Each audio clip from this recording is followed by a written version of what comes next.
Behold, my friends, as you pass by, as you are now, so once was I. As I am now, so you must be. Prepare for death and follow me.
I've been racking my brain trying to figure out what this house was used for, and I just can't figure it out. The majority of the home is this crazy storage space. There are full bathrooms, some weird antiques, a huge kitchen with carpeting on the floor, and the whole place is wired for something.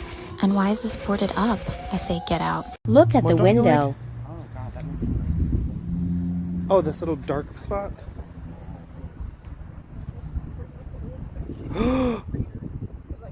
If you're into the paranormal, you probably know about places like the Queen Mary or Alcatraz or the Amityville Horror House. So on this series, I'm going to try to introduce you to some haunted locations you might not know about. First up on our list, the Sally House in Atchison, Kansas. In this unassuming house on North 2nd Street in the town of Atchison, people have reported seeing full-bodied apparitions, hearing voices, and even hearing low growls in the home. Investigators that have searched the home have captured EVPs or audio recordings of some of these sounds. But even more terrifying is the amount of people that have reported being physically touched or harmed by an invisible force. The legend is that in the early 1900s, a young girl named Sally died during a botched appendectomy while the home was owned by a physician of the town.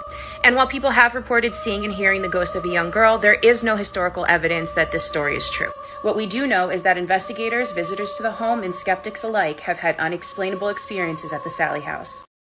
A mother overheard her daughter talking to her imaginary friend, so she decided to snap a picture. It should be known, this little girl is an only child, and what the mother caught on film is terrifying. I'm gonna roll the clip right now and show you what I'm talking about.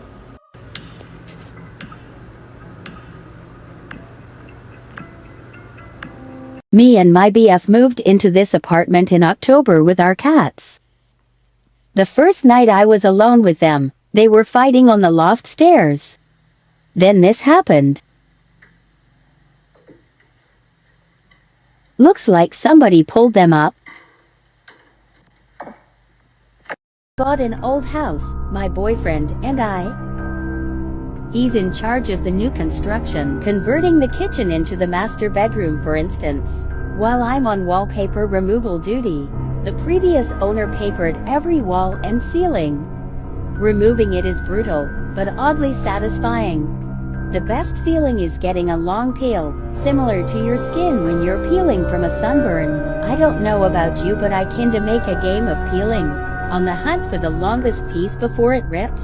Under a corner section of paper in every room is a person's name and a date. Curiosity got the best of me one night when I googled one of the names and discovered the person was actually missing. The date matching the date under the wallpaper. I made a list of all the names and dates. Sure enough, each name was for a missing person with dates to match. Check back for part 2. Notified the police, who naturally started an investigation. I overheard one tech say, "Yup, it's human." Human? What's human? Ma'am, where is the material you removed from the walls already? After showing him the rest of the wallpaper, he broke the silence.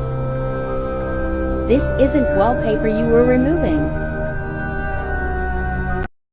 Visit with New Orleans Ghosts with Bloody Mary. Greetings. This one is the most haunted. The house of Madame LaLaurie. Ah, she is trapped inside and she is not alone. All that's missing now is you. Welcome to the Stone Arch Bridge of Canosa Lake, otherwise known as the Hex Bridge. 3 men related by marriage, George Markert, his brother-in-law Adam Height, and Adam's son Joseph, were all farmers in the 1890s. But they didn't necessarily get along. Adam and Joseph were extremely jealous of George's farm and his success, and even went so far as to believe that George had placed a curse on them, causing their own farm to fail. Adam and Joseph sought out people who would help them break the curse that they believed George placed on them. And in 1892, Adam and Joseph met George at the top of this bridge under friendly pretenses, only to use 3 different brutal methods to take his life, before dumping his body into the river, believing that the running water would in fact reverse the work of the devil. Justice was served fairly swiftly, as the son was taken to Dannemora Prison, now Clinton Correctional, and the father was taken to what was the Middletown Asylum.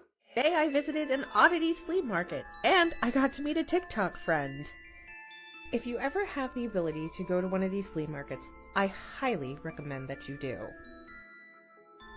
You will never fall short in finding a wide array of craftsmen, artisans, and collectors, catering in tastes from cute to macabre. You can indulge in your taxidermy dreams. See as they can bring the dead back to life in both beautiful and sometimes peculiar ways. Of course, you will find the expected fare of things like specimens, but also no short supply of organic Halloween decorations. And you can trust and believe I spent way too much money today. Let me know in the comments if you'd like to see my haul. The most haunted places in the world. The Monte Cristo Homestead in New South Wales, Australia is a Victorian mansion. Constructed back in 1876, stands as Australia's most haunted house. The house has multiple ghosts, like the maid who fell from the balcony, or the young man who burned to death in the stables. The most active spirit is the ghost of the son of the caretaker, found chained up next to his dead mother. The house is full of tragedy and a dark past, and is very active, especially at night. The house currently operates as a B&B, offering ghost tours and even the chance to spend the night. Hit the plus sign if you'd stay here. Story time. Once upon a time ago, when I was doing body removal instead of cremation, I had a case that I had to go up and collect up at a country house where a little old woman died, and her whole family was surrounding her, still there, waiting for us. So the whole family is watching this method of madness, where we place the sheet under the case, the person, and we take the sheet and pull the sheet onto the gurney with the person on it, of course. And so that's what we did. But right when we were about to pull the case onto the gurney, right as we were gripping the blanket and about to pull it onto the gurney, all of a sudden, the fucking TV turned on, and everyone lost their shit. Me and my associate are just sitting there not knowing what to do, still leaning over, still grabbing the sheet. The family is freaking out. This is what she was gonna do, they tell us.